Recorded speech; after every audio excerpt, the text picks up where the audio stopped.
J'invite à présent la rapporteure spéciale sur la situation des droits de l'homme dans les territoires palestiniens occupés depuis 1967 à faire une déclaration liminaire.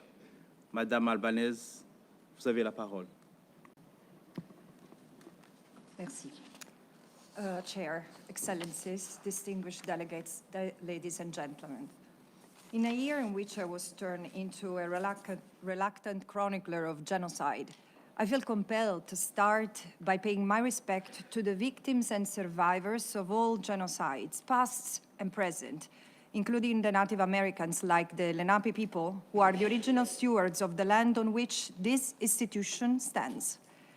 As Italian Holocaust survivor Primo Levi reminds us, it is amnesia of the past and the erasure of its victims that allows history to repeat itself.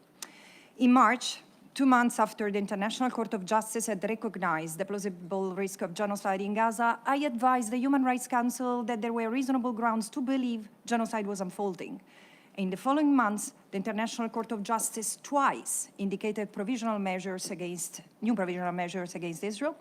The Security Council then ordered a ceasefire, and then the same court declared Israel's presence in the West Bank, in East Jerusalem and Gaza unlawful, and to be brought to an unconditional and total end as rapidly as possible, which this General Assembly requires happen by 17 September 2025. And still, the assault on Gaza continued, even intensifying and expanding beyond Gaza. Allow me to share just some of the gruesome developments before putting this genocide into context. In Gaza, Israel's constant bombing, sniper, and artillery fire has continued to spare no one, no journalists, students, scholars, doctors, nurses, persons with disability, people seeking food and safety, or humanitarian workers, including UN staff, including in the so-called humanitarian zones.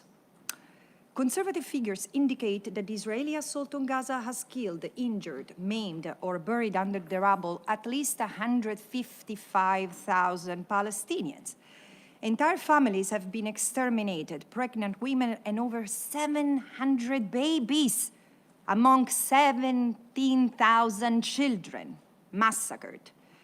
Gaza is now a wasteland of rubble, garbage, and human remains where survivors hold on to life amid widespread deprivation and disease.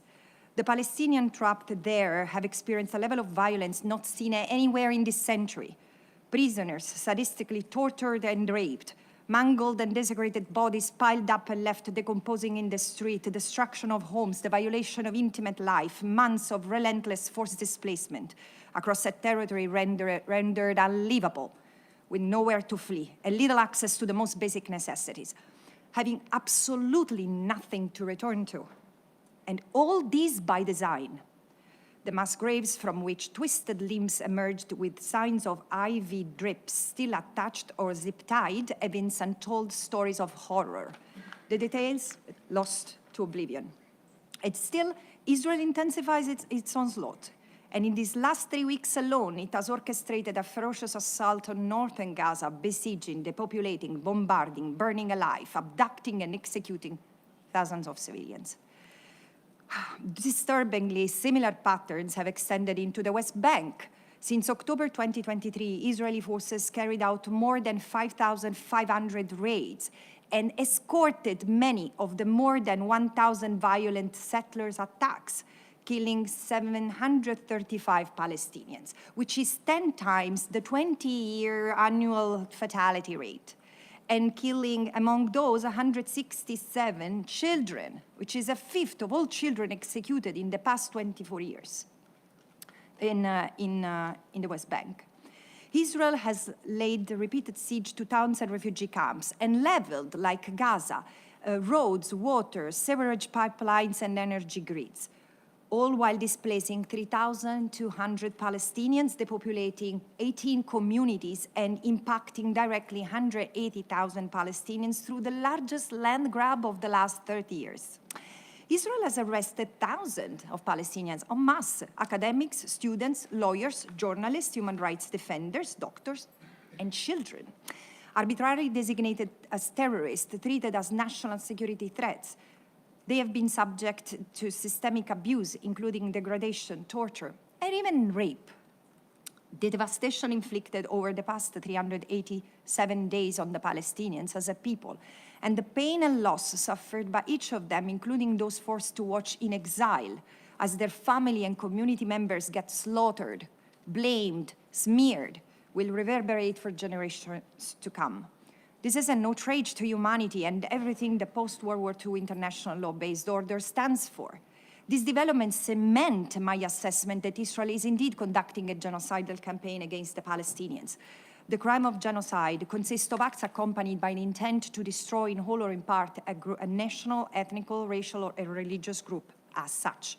While destruction of the group is interpreted as physical or biological, in physical or biological terms, case law from the Eichmann trial to Rwanda and former Yugoslavia derives intent from acts targeting the very foundation of the group, including the imposition of living conditions leading to slow death and the destruction of the spirit, of the will to live, and of life itself.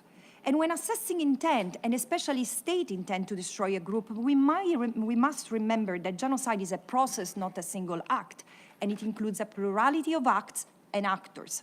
So the key is the singular thread of intent that runs throughout the collective conduct. And in line with the jurisprudence, my report assesses Israel's intent as a state to destroy the Palestinian people holistically through a triple lens approach, considering the totality of the Israeli conduct against the totality of the Palestinian people as such, across the totality of the Palestinian territory that Israel unlawfully occupies since 1967. The totality of the acts include all the crimes, from the genocidal incitement by Israeli leaders to destroy Gaza in its entirety, including to those purportedly aiming to liberate the hostages and eradicate Hamas, to each and every act that has been executed in pursuit of the unfolding destruction. The totality of the land includes the West Bank, is Jerusalem and Gaza, the land that Israel considers its own by divine design. Palestinians' legal and integral right being connected to that land, the totality of the Palestinian as such become marked as an unwanted encumbrance, the enemy, designated for cleansing, elimination, destruction. Who they are poses both an existential and legal threat to Israel. This holistic approach reveals a picture of genocidal intent, where the land is central to understand the intent that drives the state. An inherent conflict exists between Israel, who seeks to acquire more land, and the Palestinians, for whom the land is the basis of their existence.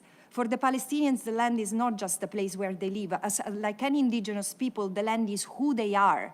And this is what orients the settler colonial state towards the need to eliminate the indigenous. This is the context of the settler colonial framework that has been guiding Israel's conduct in the occupied Palestinian territory since 1967. The continuous displacement, dispossession, subjugation, oppression made of a myriad of violations of every human right of norm applicable in armed conflict. And the brutal events of 7 October provided the impetus to advance toward the goal of a greater Israel, and plans were made, taking advantage of the fog of war. The profound trauma suffered by the Israelis on that day and the rage they experienced is totally understandable. And yet, deepening and building on a deep-rooted hostility toward the Palestinians calls for annihilation grew. In a manner reminiscent of other genocides, the ensuing vengeful atmosphere prepared the soldiers to become willing executioner of the heinous destruction required on them. And the last 12 months confirmed this collective dimension of the crime of genocide. The institutions of the State of Israel, a self-proclaimed rule of law system, the executive, the parliament, the courts, have failed to contain and redress abusive power. Instead, together, they have advanced the course of the current catastrophe. And while international tribunals will hopefully hold individuals accountable, the responsibility of the state must be understood and assessed in its own right and cannot wait. This should have been stopped already by the Security Council last October, after 3 early warnings issued by dozens of UN independent experts, when the ICJ passed its first set of provisional measures, when I presented my first report, or before Rafah was invaded, or before the invasion of Lebanon, and instead the silence, or worse, the justification of a small but very influential number of states in this room, leaves me utterly lost of word. And yet, wherever there are lives to say, there is still the urgency to intervene to prevent new atrocities that will further scar human history. Make that moment be now. And that is it from me, Excellencies.